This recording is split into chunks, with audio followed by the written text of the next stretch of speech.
Hi everybody. तो आज हम सॉलिड स्टेट के बारे में पढ़ेंगे। तो सॉलिड स्टेट को शुरू करने से पहले हमें ये पता है कि जो हमारे पास मैटर है, हम छोटी क्लासेस में मैटर के बारे में पढ़ चुके हैं। तो मैटर के बेसिकली 3 फंडामेंटल फेजेस होते हैं, जिसमें पहला है solid, then liquid and then gas. और 11th क्लास में हम लिक्विड एंड द गैसेस के बारे में थोड़ा सा पढ़ चुके हैं, इनकी नेचर के बारे में कि सबसे मेन बात यह है कि इनकी जो है फ्लूइड नेचर होती है। ऑन द अदर हैंड जब हम सॉलिड की बात करते हैं, एज द नेम सुजेस्ट, हमारा जो चैप्टर बता रहा है कि हम यहाँ पे सिर्फ सॉलिड्स के बारे में पढ़ने जा रहे हैं। तो सॉलिड्स जो होते हैं वो रिजिड होते हैं। रिजिड का मतलब हार्ड होते हैं। अब ये जो सॉलिड्स हैं ये आगे हम जो है वो 2 टाइप्स में डिवाइडेड हैं बेसिकली। तो पहला है क्रिस्टलाइन सॉलिड्स एंड दूसरा है amorphous solid.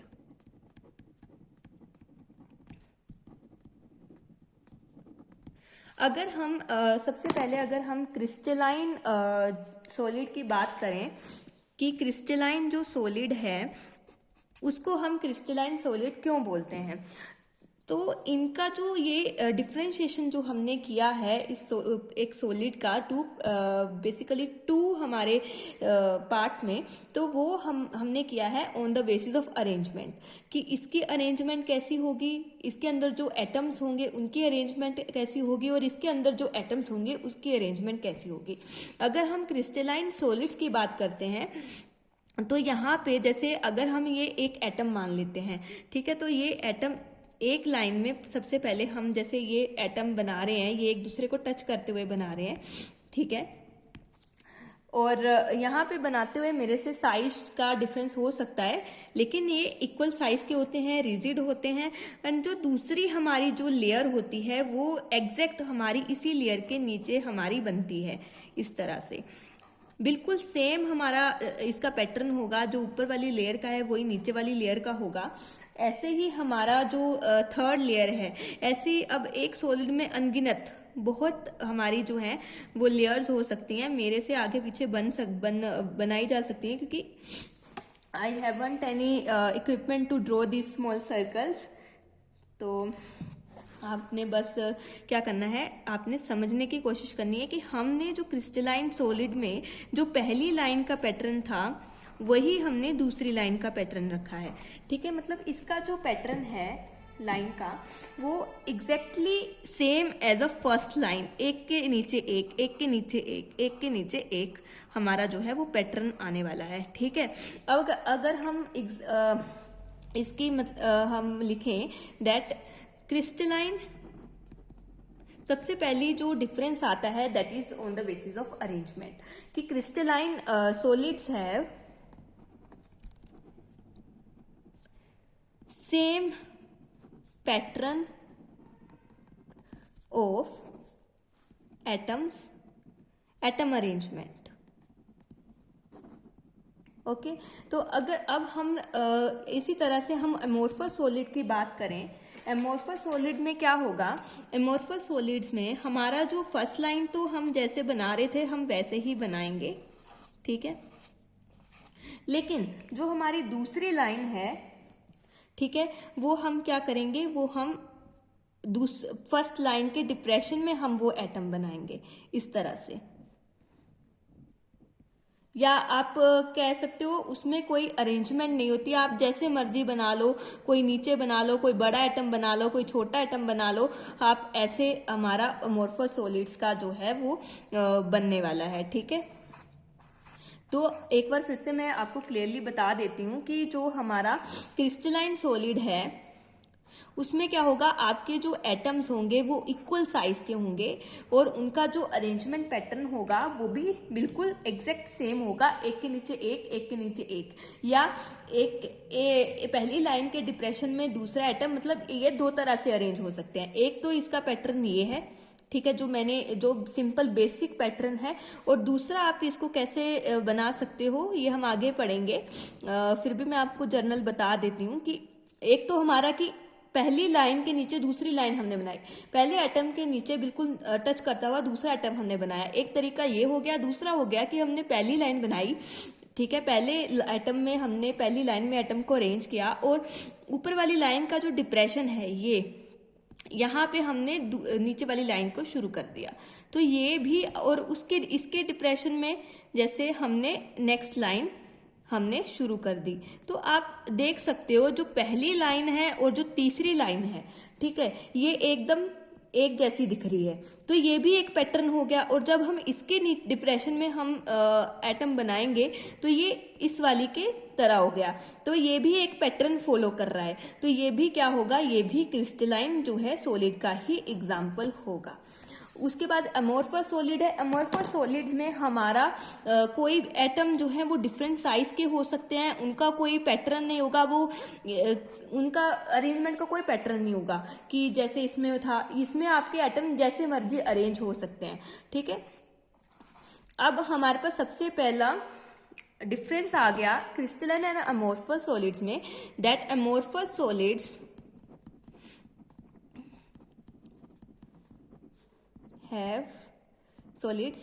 have not any fixed pattern of arrangement. Okay, उसके बाद अगर हम बात करते हैं, बाकी हम इनके बारे में देखते हैं तो हम इनके डिफरेंसेस को देखते हैं।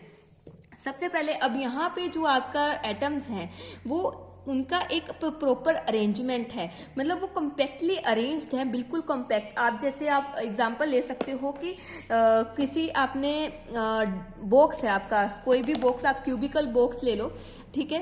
क्यूबिकल आपने बॉक्स में जो आपके घरों में या कहीं आपने कोई सामान मंगवाया हो तो आप डब्बे में लेकर आते हैं। तो क्यूबिकल बॉक्स में आपने जो है एक बॉल्स को डालना शुरू किया। पहले आपने नीचे एक लाइन लगाई, फिर उसके जैसे दूसरी लाइन लगाई, ऐसे आपने नीचे एक परत आपने क्या करी, आपने लगा दी, और उसके ऊपर आपने उसी तरह से दूसरी परत लगा दी, फिर तीसरी परत लगा दी। तो वो अरेंजमेंट हो गया ये वाला। अगर आप क्या करते हो, आप थोड़ा ऐसा सोचना चाह रहे हो कि हम थोड़ा अलग से करेंगे, कि पहले आपने क्या किया, एक ऐसे एक लेयर लगा दी और फिर उसके जो दूसरा डिप्रेशन है जहाँ पे दो बॉल्स के नीचे आपने एक बॉल लगाई है, इस तरह से आप अरेंजमेंट कर रहे हो, तो ये भी एक पर्टिकुलर पैटर्न हुआ। तो ये भी हमारा क्रिस्टलाइन सॉलिड ही बन गया। लेकिन अगर आप ऐसे बॉल्स लेते हो और उसको सीधा ऐसे भरने चले जाते हो, ठीक है, जैसे आपको बोला है कि काम खत्म करो और आपने जल्दी से बॉल्स भरी और आपने बीच में फटाफट, आपने कोई पैटर्न नहीं देखा, आप में जल्दबाजी है कि आपने बस काम खत्म करना है और आपने सीधा बॉल्स को उठाया और डब्बे में डाल दिया, तो वो पैटर्न हो गया आपका अमोर्फस का, ठीक है। उसके बाद अगर हम बात करते हैं इनके फर्दर डिफरेंसेस का, more differences between crystalline and amorphous solids.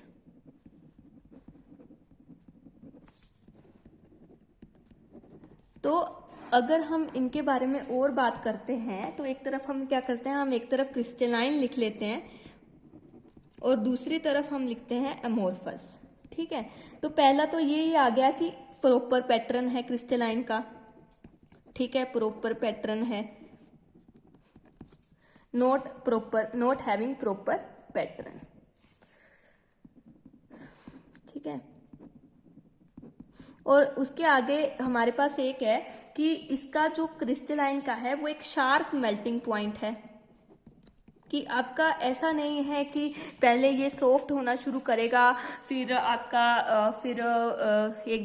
आपका धीरे धीरे मेल्ट करेगा, क्योंकि इसकी अरेंजमेंट आपकी एकदम स्टीक है, बिल्कुल एक के नीचे एक प्रॉपर अरेंजमेंट है। तो इसका एक शार्प मेल्टिंग पॉइंट है कि एक पॉइंट ऐसा आएगा कि ये मेल्ट कर जाएगा। कोई भी क्रिस्टलाइन सॉलिड है उसका एक पर्टिकुलर मेल्टिंग पॉइंट है, ठीक है। तो उसका उस पॉइंट पे आते ही, ठीक है, हमारा जो सॉलिड है वो लिक्विड में कन्वर्ट हो जाता है। अब लेकिन ऑन द अदर हैंड जब हम अमोर्फस की बात करते हैं, अमोर्फस में क्या होगा, not having sharp melting point, इसमें शार्प मेल्टिंग पॉइंट नहीं होता है। इसमें क्या होता है, पहले आपका जो सॉलिड है, अमोर्फस सॉलिड है, वो सबसे पहले सेमी सॉलिड जैसा बनता है, देन उसके बाद ये लिक्विड में जाता है। Means it needs range of temperature to melt. जैसे यहाँ पे आपका एक पर्टिकुलर सपोज कर लो 85 डिग्री सेल्सियस पे कोई सॉलिड आपका जो है वो मेल्ट कर रहा है और 80 मेल्ट करता है, ठीक है। तो जैसे ही 85 डिग्री सेल्सियस टेम्परेचर आएगा वैसे ही वो सॉलिड क्या करेगा, वो सॉलिड मेल्ट हो जाएगा, that convert into solid to liquid. लेकिन यहाँ पे अगर कोई आपका जैसे अमोर्फस सॉलिड है तो उसमें क्या होगा, अगर आपको उसको मेल्ट करना है तो वो 60 डिग्री पर आपका मेल्ट होना शुरू होगा। सपोज कर लो, एग्जांपल ले रही हूँ, एक रैंडम वैल्यू ले रही हूँ कि 60 डिग्री पे वो मेल्ट होना शुरू होता है, देन वो उसके बाद 80 डिग्री तक 80 डिग्री तक वो क्या जाता है, वो सेमी सॉलिड फॉर्म में जाता है, थोड़ा सा मेल्ट होता है, उसके बाद वो 100 डिग्री तक पहुंचते पहुंचते जो है आपका वो पूरा लिक्विड फॉर्म में आता है, ठीक है। तो इस तरह से आपका एक रेंज है जो आपने करना है।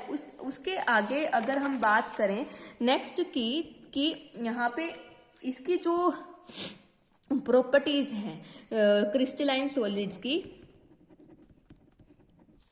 वो आपकी हर डायरेक्शन में क्या है, इक्वल वैल्यूज देती हैं।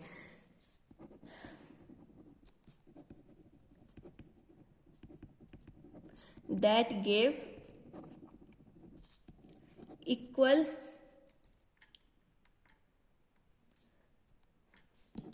direction, that gave equal values or same values in all directions,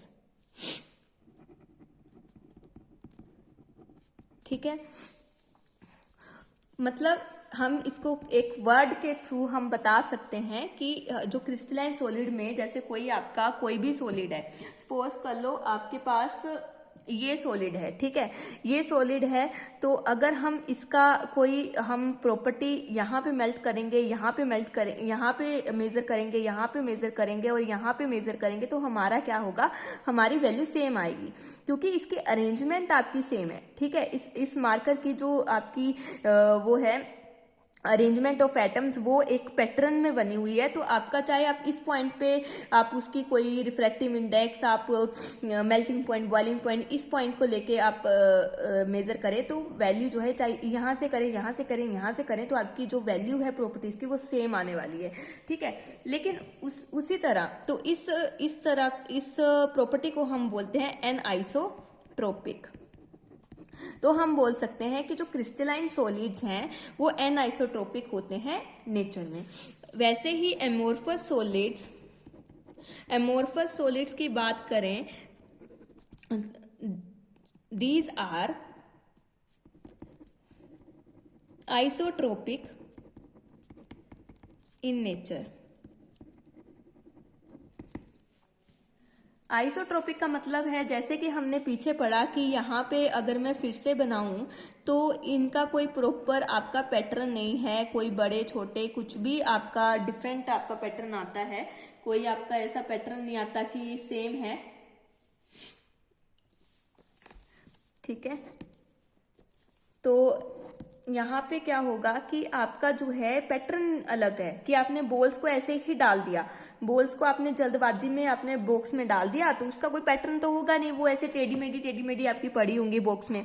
तो ये क्या होती है, ये आइसोट्रोपिक नेचर की होती हैं। आइसोट्रोपिक नेचर का मतलब है कि अब पैटर्न एक जैसा नहीं है, कहीं पे ज्यादा डेंस एटम्स की आपका अरेंजमेंट होगी, कहीं पे स्पेस काफी होगा, तो आपका जो यहाँ पे आप प्रॉपर्टी मेजर करोगे वो डिफरेंट आएगी, देन यहाँ पे मेजर करोगे तो डिफरेंट आएगी। मतलब यहाँ पे जो प्रॉपर्टीज आप मेजर करते हो डिफरेंट डायरेक्शंस में, तो वो डिफरेंट आती हैं, ठीक है।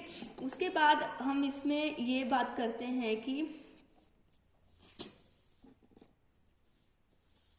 हमारे पास ये इनका जो है वो लॉन्ग रेंज ऑर्डर होता है, लॉन्ग रेंज ऑर्डर, और इसका शॉर्ट रेंज ऑर्डर होता है। अब इसका मतलब क्या है, इसका मतलब ये है कि यहाँ पे पैटर्न जो है एटम्स का, एटम्स का पैटर्न ज्यादा लंबा आपका चलता है, ठीक है, कि ज्यादा लॉन्ग रेंज तक आपका जो सेम पैटर्न है वो फॉलो होता है, ठीक है। और यहाँ पे आपका कोई पैटर्न नहीं है, थोड़ी जगह पे आपका पैटर्न फॉलो हो सकता है लेकिन फिर पैटर्न फॉलो नहीं होगा, फिर फॉलो हो सकता है लेकिन फिर फॉलो नहीं हो सकता।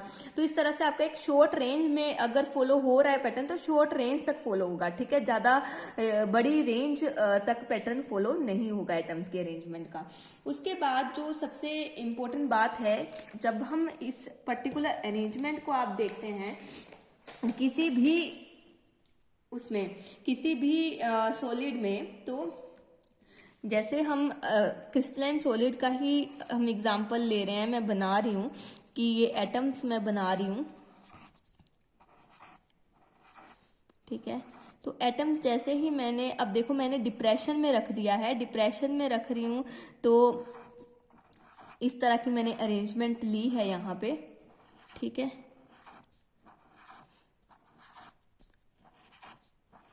तो अब पूरे सॉलिड को पढ़ना बहुत डिफिकल्ट हो जाता है कि हम जैसे कोई सॉलिड हमने पढ़ना है, सॉलिड के बारे में जानकारी लेनी है, सॉलिड के बारे में हमने क्या लेनी है, कोई इंफॉर्मेशन लेनी है, इंपॉर्टेंट इंफॉर्मेशन लेनी है, तो हमें we need, it is impossible to study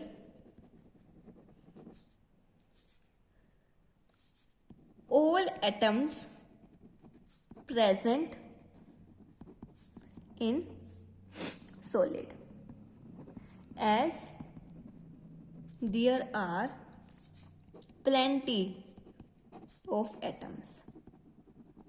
तो हम क्या करेंगे, अब इतने एटम्स होते हैं, कोई सॉलिड छोटा मोटा तो है नहीं कि हम उसमें 5-10 एटम्स है, उसमें मिलियंस ट्रिलियन बहुत ही अनगिनत एटम्स होते हैं। तो उन सब के, अब सॉलिड के बारे में अगर हम इंफॉर्मेशन चाहते हैं, ठीक है, इंफॉर्मेशन हम चाहते हैं, तो उसके लिए वी नीड, ऐसा हम ऐसा, तो ये तो इम्पॉसिबल है, बिल्कुल इम्पॉसिबल है कि हम पूरे के पूरे सॉलिड को, जैसे हम एग्जांपल लिया है, ठीक है, this is just example, solid तो इससे बहुत बड़ा है, हम पेज, ये पेज भी एक सॉलिड है, ठीक है।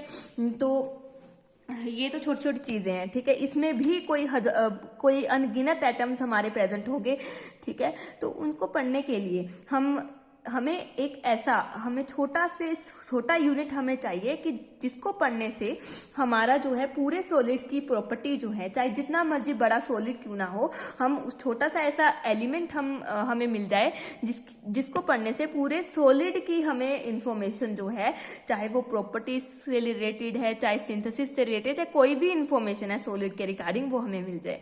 तो हमने क्या किया, क्या किया, एक छोटा यूनिट डिफाइन कर दिया जिसको हम बोलते हैं यूनिट सेल, ठीक है। यूनिट सेल क्या होता है, यूनिट सेल जैसे देखने में आपको नाम से पता चल रहा है, यूनिट सेल की एक बिल्कुल छोटा सा एक हमारा वो है यूनिट, आपका एक सॉलिड का यूनिट है। जैसे आपके पास बहुत बड़ी कंपनी है, तो वहां पे कंपनी में छोटे छोटे सेल बनाए होते हैं, ठीक है, कि ये जो सेल है वो इस काम के लिए करेगा, ये काम करेगा, और ये सेल ये काम करेगा। तो वैसे ही सॉलिड बहुत बड़ी कंपनी की तरह आप मान लो, तो उसमें जो है हमने, जैसे ये हमारा एक पैटर्न मैंने फिर से बना रही हूँ, क्योंकि ये सॉलिड स्टेट जो है वो इमेजिनेशन का खेला है, और बिना इमेजिनेशन, बिना आपको, ये अब थोड़ा डिफिकल्ट तो होगा लेकिन मैं आपको इमेजिन कराने की पूरी कोशिश करूंगी। तो क्या है कि हम इसको बना लेते हैं, ये पैटर्न मैंने बना लिया है, थोड़ा मेरे से टेढ़ा मेढ़ा हो जाएगा, लेकिन ये suppose it to be crystalline solid, ठीक है।